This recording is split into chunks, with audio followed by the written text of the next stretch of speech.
Hello, everyone. Let's see, let me get back over here.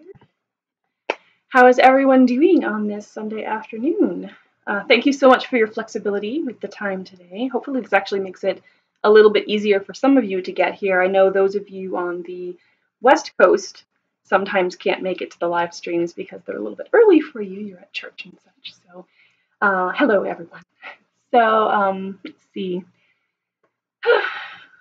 Oh, black and white covers. Hello. Thanks for joining me today. Nice to see you here. I don't think, have I seen you on this live stream before? I'm not sure. I think this might be the first time, at least the first time that you've left a comment. So thank you so much for joining me today. Let me know if you have any questions. I don't really have any lesson planned, so I usually just kind of jump right into answering everyone's questions. Hi, Matt. Nice to see you. First time, yes. Well, welcome.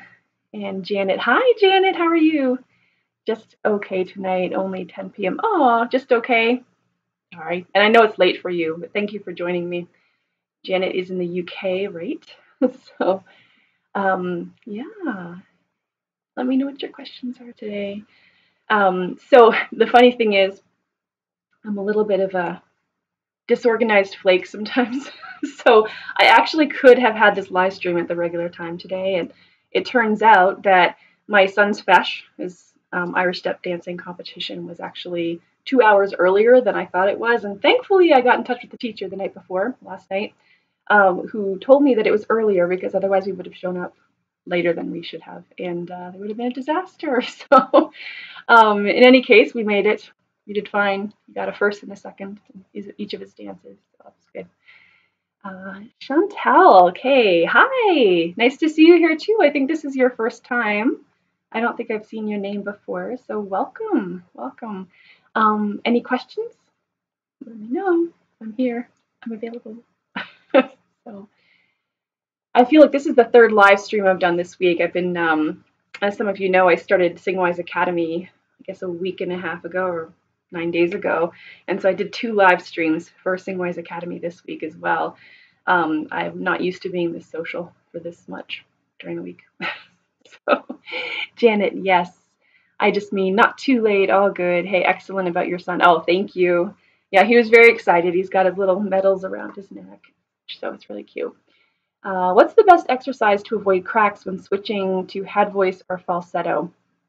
Um, any of those exercises that kind of just naturally thin out the vocal folds, like an NG, for example, any kind of NG siren or scale is really, really good because it helps to just kind of ease that transition between notes. You get this very consistent ring, and the tongue is typically in a consistent posture. So a lot of, and this is something that I've discovered, I don't know how many other teachers notice this as well, but it seems like in so many cases, so many singers struggle with tongue root tension through the passaggio area, and that actually inhibits their ability to be able to move very consistently and fluidly between the different registers. They use tongue root pressure to kind of stabilize the larynx, and it's sort of this unconscious thing. They're not even aware that they're doing it. And so when you have the tongue up in this nice consistent NG posture, it's nearly impossible to engage that tongue root to that extent. So I always say with the NG, making sure that it's in a forward position, like it's the as you lift the tongue up, you want to have it sitting sort of on the front side of the soft palate. If you go too far back, you're going to feel like everything's really closed back there. You're going to feel like you don't have much ring or resonance or much freedom. You're going to feel like it's a little bit, the tone is kind of throttled a little bit. So you want to make sure if siren through there is good, or even just scales, as I said, just sort of that sort of cover maybe 5 notes or an octave, and then covering that whole stretch through that passaggio area, I think would be effective. Let's see. All right, now before I fall too far behind, I should probably make sure I'm keeping up with everybody. Let's see. Black and white covers, let me know if that helps. I'm not the best speller, sorry. So I think your spelling was actually fine. Oh, I see exercise. All right. Hi, James. Nice to see you again. We've had lots of time together this week, it feels like. Matt, I was quite happy when I found a bass voice version of Music of the Night. Oh, interesting. Do you know if there are bass voice versions of any other Phantom songs? I'm not sure. I think I'm assuming that if you're looking for karaoke, you're gonna see typically you'll see like high voice, middle voice, and low voice versions or something. So they won't necessarily be bass voice, but they'll be something geared toward the lower voice. Yeah, so yeah, you just have to kind of look. I'm not sure because lower voices are less common, so it may be a little bit harder hit or miss to try to find music that's gonna sit really comfortably for you. Hi, Chris. Nice to see you. I know I owe you an email. I'm sorry. I did see your email. I just haven't had a chance to listen to the tracks yet. Chantal, I have a really hard time belting extremely high notes. I always accidentally switch to falsetto if they are almost in whistle note range. How can I sing those with power belting? Well, that's going to be a challenge up there when you get really high into the fifth octave. For females, you're going to be moving at some point. Whistle note range is typically about the sixth octave is where we start, around C6, D6, depending on your voice. Some might be a little bit earlier, a little bit later. Um, and once you start getting up into that range, if you're truly in that range, there's a damping that occurs with the vocal fold. So less and less of the vocal fold is involved in vibration. And so you're just not going to get that beefiness that you typically get in a belt. A belt is, I'll say by definition, but there are really different aesthetics and different techniques for belting. But typically it's an M1 based coordination. So you're in chest voice, and some might say it's kind of like a yell or a musical or soft yell. So it's going to be hard up there. The only thing that you can really do is get a really nice compression in the sound. Even doing like that. So something that I was attended a webinar with Professor Ingo Tietze, and I want to call him Professor, it's Dr. Ingo Tietze, sorry. And he was kind of talking about different compressions. He was talking about the compression that we have with those TA muscles, the thyroretinoids, that are what we associate with chest voice. And then the compression that we get from the LCAs, the lateral cricoarytenoids, which help close the back portion of the vocal folds, or the glottis brings the back portion of the vocal folds together. And he was kind of describing it. He was demonstrating these sounds, and with the LCAs being primarily responsible for glottal closure at some point as we get higher up, there's this sound that reminded me of like when somebody sees, that sort of stereotypical cartoon thing where a woman sees a mouse. You can feel that compression in the sound, and there's a brightness in it, but it doesn't feel really, really heavy and weighted. Not warmed up, and this is not a range that I would like to demonstrate in if I'm not at all warmed up in. But using that as your primary foundation or your coordination might actually be beneficial, is getting that kind of really compressed sort of sound and being able to using that sort of more LCA-based compression to be able to get your belt might be beneficial. I mean, obviously we're talking extreme belt range, so I don't know if there's much that you can do in terms of getting it to be more chest voice sounding, but you can definitely get it to sound more compressed, which will give it that it'll create that illusion, I guess, that you're more in chest voice and that you're beltier if you have more compression. Sorry, that was a roundabout way of saying that, but hopefully that makes a lot of sense. Let's see. Matt, I was quite happy. Oh, I'm sorry, I just reread that, didn't I? Oh, you're welcome, black and white covers. Wow, you're stunning. Had multiple cracks through that.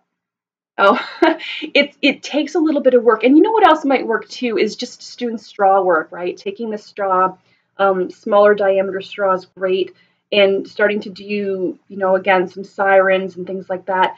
Putting the straw in a little bit of water and blowing bubbles, making sure that your breath stream is nice and consistent, that the bubbles are very consistent. Anything that's going to kind of help create that consistency within the vocal tract, because the vocal tract has to make adjustments. We have to make adjustments to vocal fold tensions, and there are some resonance adjustments that take place, which involve slight changing of things in the supraglottal spaces. But I find that what happens is, as a lot of singers go through the passaggio, they try to make these really radical adjustments, and that's when they get the flipping, and that's when they get the cracks and the breaks in the voice. And so I feel like if you can create this, it's not an intermediate coordination, but it's definitely a section of the range that is longer than the one note that we often crack at, and start making those very subtle adjustments, very, very subtly, note by note, semitone by semitone throughout the scale. That's how you're going to find that. But it's a very intentional thing, and it's something that you have to really be very deliberate about. You have to start working through, sometimes note by note, finding the balance on each note instead of just kind of singing from lower to upper range and crossing your fingers that at some point some coordination is going to improve. Sometimes it's a matter of looking at that and then working through any of the interferences, like the tongue root pressure or the tongue root tension, things like that are getting in the way. Maybe your breath management is not quite how it should be, and so you're using too much or too little pressure going through the passaggio. Oftentimes I find when singers flip into falsetto or get these cracks or breaks, it's because they're almost like suddenly decreasing the breath pressure. When they increase the breath pressure down lower, that can delay that shift into the other register, but then the voice becomes louder and louder and increasingly strident, and that's when they're getting that crack or that really noticeable abrupt shift later on. So to me, it's just this very graduated adjustment that needs to take place over the course of many notes, not just one. So you have to anticipate that shift before it actually happens. Let's see. James, how can I strike the right balance between maintaining the right coordination and increasing power without too much force or becoming hoarse when practicing? So my view is that there's a difference between strength and control. So when we have control over our instrument and our sound, we're generally using it more effectively. We're tuning more effectively. We're using our breath more effectively. Oftentimes we're being more efficient. Not always. Not all singing is going to be at maximal efficiency, and that doesn't necessarily mean it's wrong. But generally speaking, it will be more efficient, but it'll definitely be more effective. And so that's about having the right coordination. Some people confuse vocal power, I think, with just sort of brute strength, muscling and developing the stamina and building up to that. There is a degree of stamina, but it's not just about building muscle bulk. It's not just about, it's not like going to the gym where it's like, today you can only lift, 50 pounds and, keep doing this for a while and you can lift 300. It's not quite like that with the vocal instrument. You will grow in stamina, you will grow in strength, but most of that is about developing the right coordination, not about, we'll say, bulking up in the literal or figurative sense. So finding that, I feel like the thing that you should be focusing on when you're talking about increasing power is improving the coordination. Because when you improve the coordination, you're going to find that the instrument kind of starts to operate more effectively and more efficiently. It's like the alignment on your vehicle, right? If you don't align your vehicle properly, right, over time, what happens is you get premature wear and tear on your tires, on, your shocks and other parts of your instrument. I am not a mechanic. And the vehicle is operating, it's working, but obviously it's not working in the right alignment. It's not working with the right, we'll say, coordination. So it's the same with the voice, that you're going to get wear and tear on your instrument when things are not aligned properly or coordinated properly. So that should be your focus, is making sure that you're getting the efficiency and the effectiveness of your technique. And that strength and the power and all of that will come. It'll come by you working getting your instrument to work the way that it needs to make those sounds, not by you kind of forcing it and just like, I'm going to make this happen and brute strength.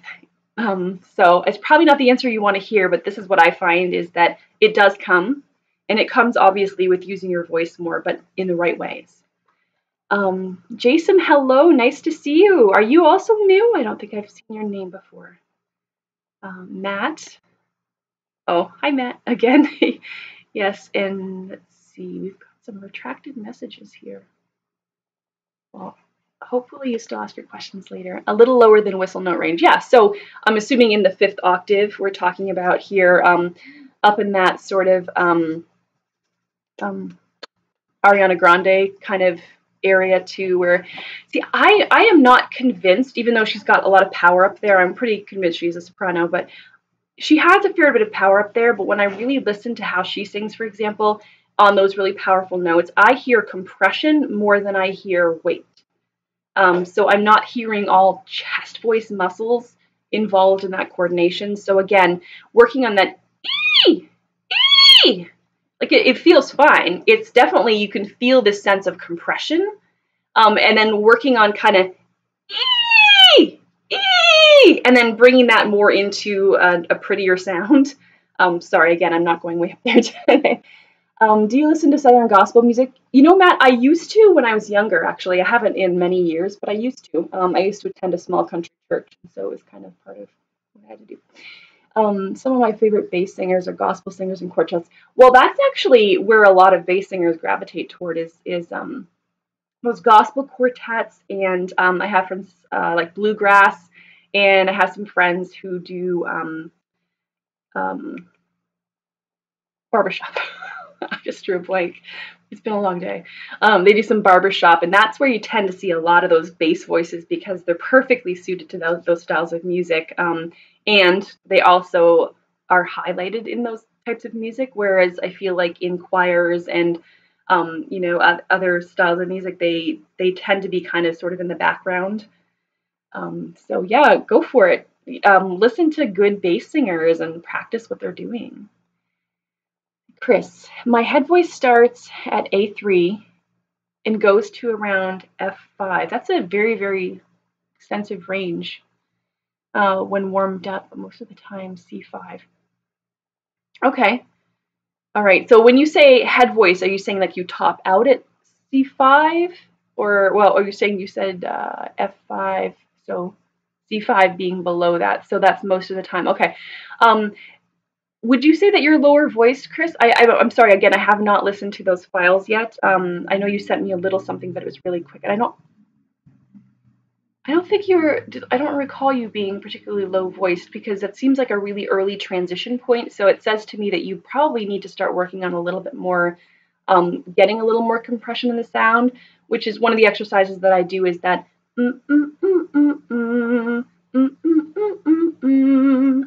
with a 1-3-5-3-1 with the it's you want it to be like a sort of mezzo staccato, and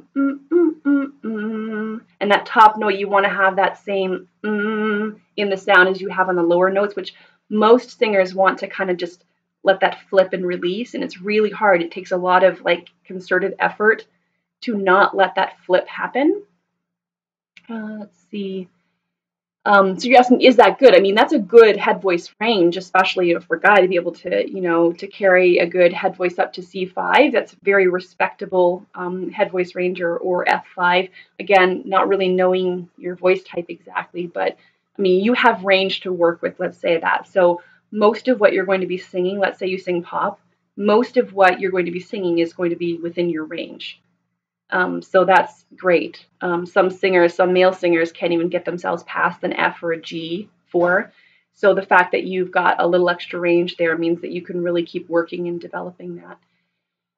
Jason, may I ask, why is it easier for me to hit higher notes when lowering my chin, sort of looking down, rather than raising my chin to allow my larynx to rise? Sorry. Yeah, you're welcome.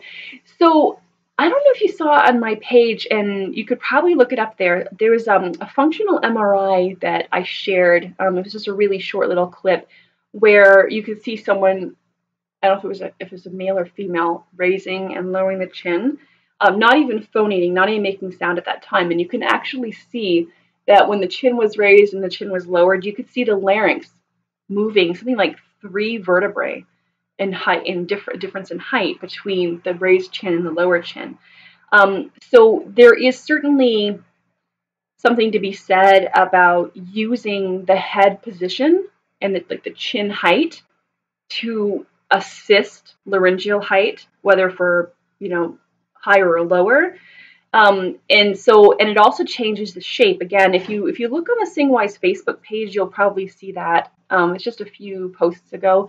It's really, really fascinating because you can see that the whole shape of the vocal tract changes. And when the shape of the vocal tract changes and it shortens or lengthens depending on the height of the larynx, there are going to be differences in resonance factors.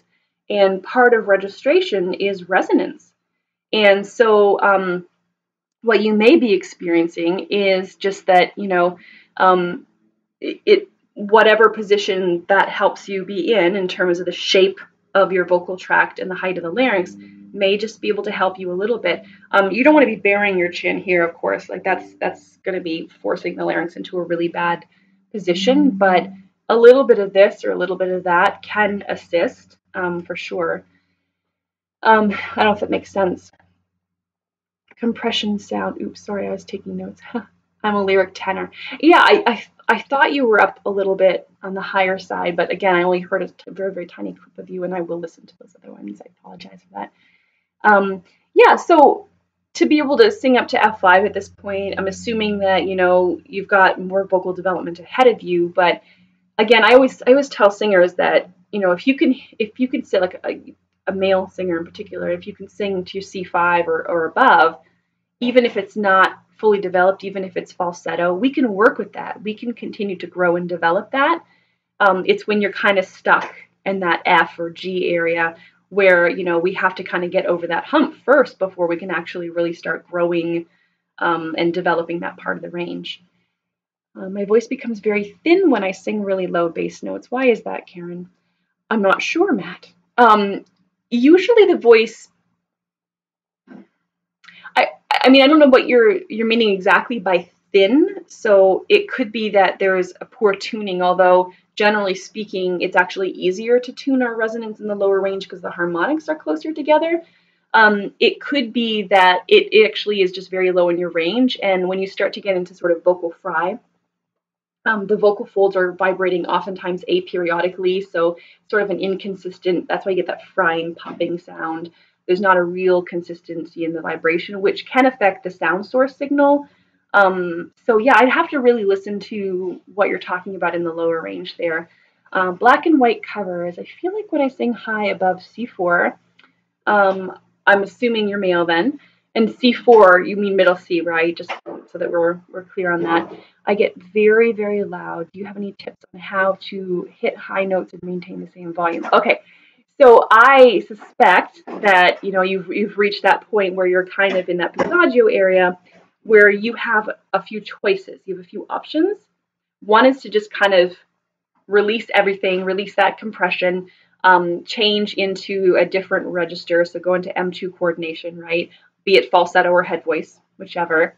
Or you can keep pushing your chest voice up, which has its merits for certain styles, but can be limiting because I think, as you're discovering here, you can't go very many places with that, right? It's always going to be loud. It's always going to sound kind of strident and like you're shouting a little bit. It gets louder and louder and louder and louder. And on one hand, it's actually a very efficient way of singing. You get locked into that yell coordination, and it's actually kind of easy. But we tend not to have any control over dynamics, right? So the way that I would teach it, and I've talked about this on Patreon, and I will be posting videos. I know Janet was asking about this. I'm going to be having a special little corner for SingWise Academy where I'm going to post all of those lessons with my students, so we don't lose them. But I talked about closed voice, and my video with Professor Bozeman on vocal acoustics actually kind of touches on this topic a fair bit. And the third option would be to allow the voice to acoustically turn over, meaning that we let that second harmonic rise above the first formant of the vowel. It's probably more than what we want to get into right now, but I train all of my students several ways.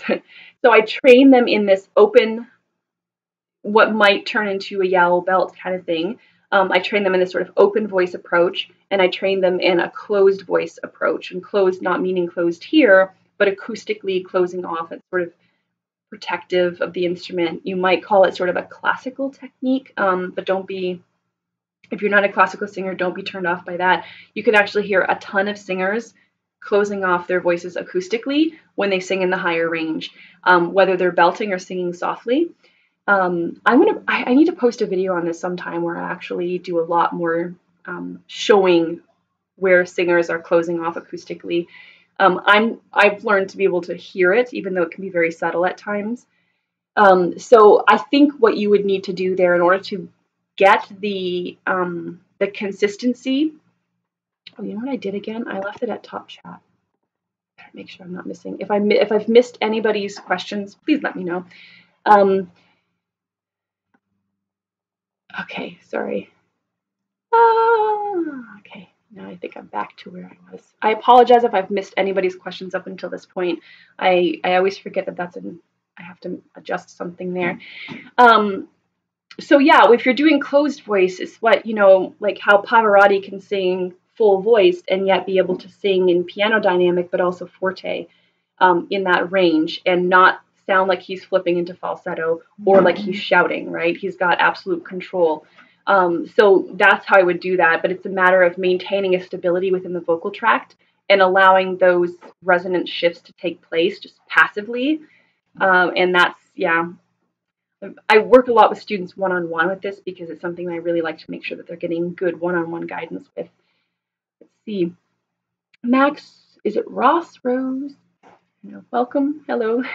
Any advice for new aspiring voice teachers marketing finding new students? Obviously have a web presence. That's kind of where it's at. You can't really get away with it without having that anymore. Even, word of mouth. I mean, there's so many people competing for students, we'll say. So the biggest thing I would say, you're saying marketing specifically and finding new students, but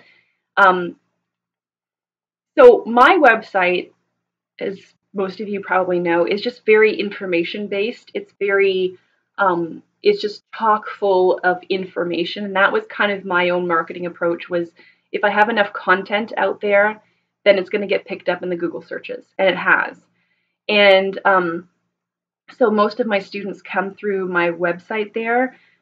So whatever you're doing, whether your website has a ton of content, or you just sort of search engine optimize it, you need to do something that's going to help kind of bump you up in the search engines. Whether it's your metadata, being very specific about it. And as far as reaching new students, I think, there is something still to be said about word of mouth and testimonials and things like that. But it's a changing market. It's a changing place. I mean, I'm here on YouTube, not because I need to market and gain more students per se, but it is a marketing tool as much as it is a teaching tool for me just to kind of, share information, which is really what I'm doing. But it's also a marketing tool. So you have to find something that works, be it social media, YouTube, a really powerful website that's search engine optimized, and really know your stuff. That's the biggest advice I would give for a new teacher is to just make sure that you really have a good understanding. Take classes, take those like, if you're teaching contemporary styles, like, the Shenandoah contemporary, there's a training that happens in the summertime. Go to the National Association of Teachers of Singing annual conference where you can just talk to a lot of teachers and learn from the best of the best. And that was definitely the one thing when I first started teaching. I really had no idea what I was doing. And all I knew was what I had learned and what had worked for me because of my own unique needs. But then when I encountered students who had very different training needs than my own, I had no idea what I was doing. And I had to learn fast. And I just soaked up everything I could read and learn. Let's see. Okay, James. Oh, you're very welcome, James. Horizon Arvane. Hello, nice to see you too. Yes. So I'm live usually an hour before this on the second Sunday of every month. So Please join me. Jason, also Karyn, I've seen singers with neck tension. You're talking the sternocleidomastoid muscles here, the SCMs, but for me, my neck becomes thin, like a chicken neck. Are you talking like in here by any chance? Because thinness can also be a sign of tension. When things start to thin in here, it can be a sign of tension, but without seeing it, it'd be hard for me to know. Like chicken neck, I love that. Um, yeah, I don't know. So Hans thinks that Trump is the Messiah or something. That's funny. Support Trump. He's our president and last savior. Hallelujah. Glory, glory. This is where I need like somebody to moderate these chats, apparently. Is your lyric tenor? What do the numbers you put at the end of notes mean? Like C1 and F4. Okay, that's great. I have a whole tutorial on my channel here. If you look up scientific pitch notation, and it's going to explain it maybe in a way that will help. And I've got pictures of the keyboard and little arrows and such. But just really briefly, the numbers that you see there are based on the octaves on an 88 key keyboard. And so C4 is basically it's the C in the middle of the piano. It's in the fourth octave.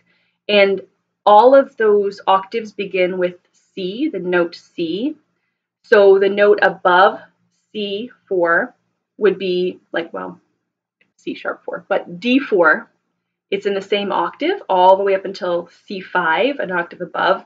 But the note right below that C4, that middle C, is in the third octave. Because again, the octaves start at C. So that would be a B3. And it's based on the number of octaves on a full keyboard. But yeah, check out that tutorial on scientific pitch notation. It's going to explain it better. It's not a really long tutorial either. Jean, hi Jean, nice to see you. Black and white covers, exactly. What did I say? It seems like so long ago. Matt, let's see, maybe I just need to practice these lower notes. I'm hoping that I'll be able to get lower with a cleaner sound. So when it comes to low notes, and again, I haven't heard you sing those low notes. Twang to me is like just focusing on that brightness and clarity, even though you're trying to sing in the bass range and bass isn't bright and clear, adding just a little bit of the treble in the sound will help to clean things up because it tends to just kind of increase the tensions a little bit with the vocal folds. I know for me, when I get to my lower range, when I get to about F below middle C, which is pretty much a typical female like area for this to start, is I will start to get a little bit of vocal fry in my sound as I go through my last few notes, the bottom part of my range.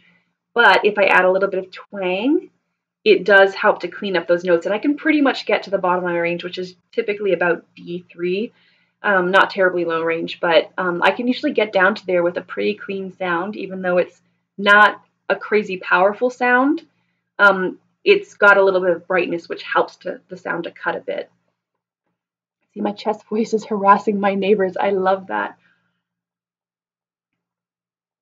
I can imagine if you're in an apartment or something. My husband plays drums, and that was one of the things. It's like we could never live in a duplex or an apartment or anything like that. There's just no way that he could play drums. So we've always had to have like single family homes with a little bit of space around us, which is great because I will tend to sing at the top of my lungs, and sometimes it's not the prettiest sounds as I'm working on new techniques and stuff like that, and close all the windows. Horizon our veins. Something here is so wrong with my mixed voice.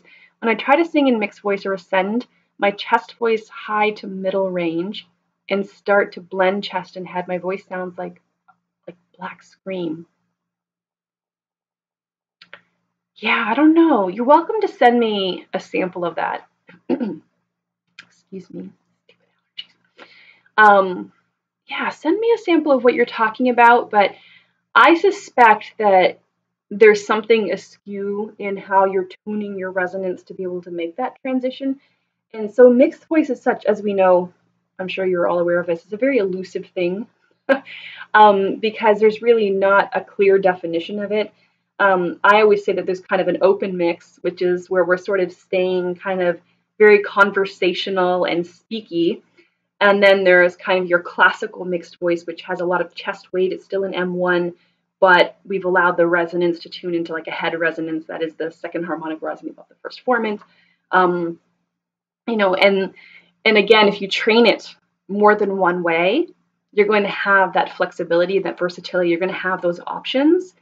But if you only approach it one way or by some sort of default technique, then it's always going to sound like that. And I learned that myself too, trying to overhaul my own technique and to teach myself things like belting, for example, a few years back. And, you know, just trying it the same way over and over and over and over again, and crossing my fingers that over time the coordination would improve and such. But I just found myself always locked and kind of stuck in the same thing, the same coordination, until I started to completely change my approach. And when I started to change my approach, I kind of felt a little bit like a toddler at first, where it was like, whoa, I thought my level of singing was here, and now I feel like it's over here. But then once that started working for me, it was like, wow, now I've got a lot more versatility and a lot more control that all those years of trying it the same way before didn't give me. So it might be time for you to just completely overhaul your technique in that area and try something completely different. Try a different approach. Sorry, my nose is itchy. The allergy thing. All right. Do you still have room in your closed group? I absolutely have room. There's no limit on that at all. Yeah, it's just you can check out if you go to singwise.com, across the top you'll see a little, it's not really a part of the drop down menu, but if you just click onto that, it'll say SingWise Academy, and it'll give you information about SingWise Academy and what to expect there. I think we're off to a pretty good start. I'm really, really happy. I'm happy to have moved from Patreon because it was just so hard to get the content out there and to get people engaged. And half the time, the patrons weren't even seeing the content for weeks afterwards. And this is really nice because we've already had some great discussions and some great live streams and such. So I'm really happy with the switch, the change that I've made. Alan, nice to see you. I feel like there are lots of new people today. I don't know if it's because maybe the time change actually helped that a little bit. What would be the tongue position to belt, say a higher note like a chorus of Ed Sheeran's Perfect? Especially with female singers who tend to open their mouths really, really big for belting, you'll see that their tongues are often a little bit higher and more frontal. Oh, what happened? That's really weird. It said I went offline. We got a new internet thing, higher fronted, but I also think that we need to just find the right vowel for the pitch that we're singing and for the register that we're in. So taking advantage of your belt vowels, and there's a reason why vowels like A, to give it that beefiness, right? They tend to have those higher fronted tongues. So in general, shading things toward your A and your A is actually beneficial. That's what I find. I think A for a lot of my vowels. A is not my friend, but A works really effectively for me. Let's see, black and white. Yes, please post a video about vocal closing, if that's how it's called. It'd be awesome. Yeah, I've been trying to figure out what to do with. I want to talk a little bit about compression, and I've talked about it in a couple of videos in the past about getting the compression. There is a video on glottal closure, vocal fold closure, where I do that exercise, that little and then using the hum and switching things up a little bit. I think there are like 3 or 4 exercises on that video. So you can check that out, but I did want to talk a little bit more about different types of compression. I just haven't figured out a way exactly how to present that, and I want to be able to find examples, recorded examples from other singers of how you might be able to use that so you can hear it from different singers. And that's where it always gets messy for me because I just don't have that much time to be like scouring music and such and listening and trying to take notes and figure out, create a nice list for you guys of singers to listen to for those specific sounds. Black and white coverage, you're very welcome, Matt. Where are you? I lost you. All right. I can hit a C1 on a good day, low on the piano. Good.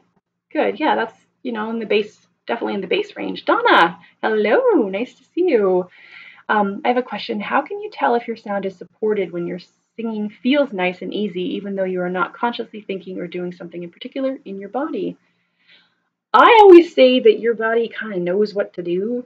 The problem is that we tend to interfere, especially when it comes to singing. We tend to think that we have to do this and do that and place this here and put that there. And we do a lot of things basically that we tinker with the coordination that I think is otherwise intuitive. Um, and this will make me really unpopular amongst singing teachers, but generally speaking, I don't really mess with the breath management unless I feel that there's a need. So some singers, if they're kind of intuitively getting that connectedness, I leave it well enough alone. If I feel as though there are some inconsistencies and imbalances with the breath management that are leading to other issues vocally, that's when I address it. So if you feel like things sound good and they feel good and even easy as you've described here, you don't have to consciously think about it. At some point anyway, for pretty much every singer, once they start building that coordination into their technique, it starts to become second nature. They stop having to consciously focus on it. I don't think about my breath very often. Every now and then, I'll be trying something new, trying a new song, a new style, or something like that.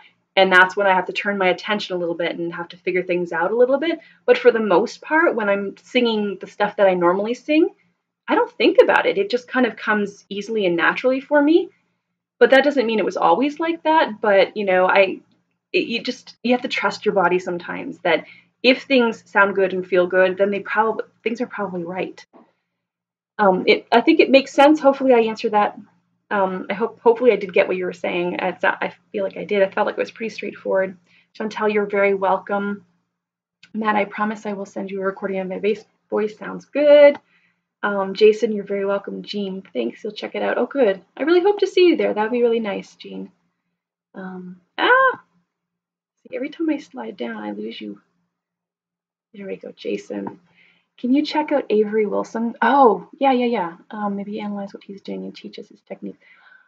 All right, I could try something like. I know there are a lot of teachers who do the sing like so and so and videos, and I just feel like, in addition to worries about copyright issues, because sometimes sort of showing samples of what people do, and even if I just kind of demonstrate it, it's a little bit hard. Sometimes I find too going from male to female. But I worry about copyright issues and things like that too. But yeah, I would like to do more of that. Some of it is just I feel like I don't know where to begin. Like there are so many different sounds and things, and I just feel like it's just like overwhelming to me about where do I begin. So I always welcome suggestions for, hey, what's he doing here, and teach us how to do it. I'm good with stuff like that because I need some direction sometimes. Alan, you're very welcome. Tongue is lying on top of your front bottom teeth. Well, if you sing like an E, you have that sense that the tongue is pretty high. And then if you sing A, it's still fairly high. It's not quite up into the upper molars as much as E is. But your A, your just naturally. I mean, I haven't really encountered too many people who sing A or really far back. A, and since you're talking about belting, you got to keep that brightness in the sound anyway. So there's got to be a sense of like we'll say a forwardness, even though yes, we don't place our sounds, but this forwardness in the sound where it doesn't feel like it's coming from here. We're not pushing in from here. You can create darker belts, but if you're just figuring this out, just learning it, start with bright, start with twang, start with like a real brassy kind of sound. That kind of sound, going with that no matter how ugly it sounds. Starting with that is a really efficient way of getting that belt kind of sound. Let's see your Horizon the Black Scream. It sounds like vocal fry added to my blended chest and head. Went to the ENTs, did a stroboscopy 3 times in a row. Find the problems. Yeah, the vocal folds might be okay.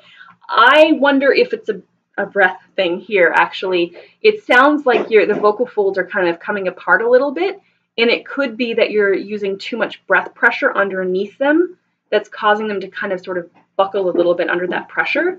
And so you might need to actually learn to be able to balance that out a little bit.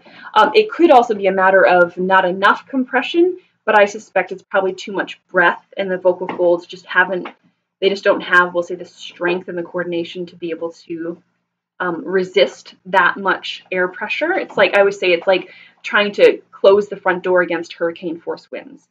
It becomes very, very difficult to do so. And so learning to be able to decrease the breath pressure, doing like the straw phonation is excellent because it really cues your instrument to how much connectedness you need here, but it creates this great efficiency feedback loop in the vocal tract that can help cue you to the right balance, especially through that passaggio area. So I always alternate like between the straw in and straw out. I don't have it with you, but like imagine that there's a straw in, right? And you know, take it in, take it out, or put it in, take it out, and things like that. And that kind of your instrument will figure out, you know, it adjusts a little bit because with the straw in, things are slightly different. The vocal tract is longer in theory. But learning to be able to use that to help balance things out actually might be really effective. And the NG exercises like that, where there's a lot of consistency going from top to bottom in the scale. Let's see. Also, nothing wrong with my technique. No push chest up too high, no elevated larynx, no strain and tension. I'm so confused. Yeah, even if you're not pushing chest up too high, it could be that there's something going on with your breath. And again, without hearing you, it's kind of hard to know. I'm just taking sort of an educated guess. Let's see. Yeah, one of my favorite bass singers is Richard Sturban. I'm not sure if I've ever heard him. No, Matt. Oh, Oak Ridge Boys. Okay, yeah. See, sometimes I don't know names, but I do know the Oak Ridge Boys. Okay, yeah, he's got a good bass voice. Alan, you're very welcome.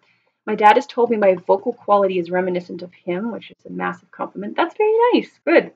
Well, then keep developing that lower part of the range. I know that's something you've been very focused on lately. Hopefully I'm not missing anything. It looks like I'm kind of at the end of all of the questions. And I know these live streams always go so long. So yeah, I think I might, if there are no more questions that come in the next 30 seconds or so, I think I might just call it a day. I'm just going to write a nice little note. Because you know what? I'm going to tell you why. I see other people doing this in their live streams, and I know they have moderators doing this, but still. You're very welcome, Horizon, and Black and White Covers. You're very welcome as well. It was nice seeing you guys here. Several of you for the first time. I know a couple of regulars were here. Jason, you're very welcome. Have a nice week too, Matt. And oh, Inhawk seen you. I've seen you before though, but you've been very quiet. You've been incognito this whole time. All right. Yeah, if you guys need more support, just email me. Email me with your questions, concerns, and even little samples of your singing. I do listen to them. I can't promise that I can listen to them promptly, but I do try to get to them at some point. So if you can just be patient with me, you can email them at Karyn@singwise.com, Karyn @singwise.com, or you can even private message me on Facebook on the SingWise Facebook page. And I do tend to respond to those within a day or two as well. So anyway, thank you so much for joining me today, and I will see you next month at the regular time. All right. Take care, everyone. Bye.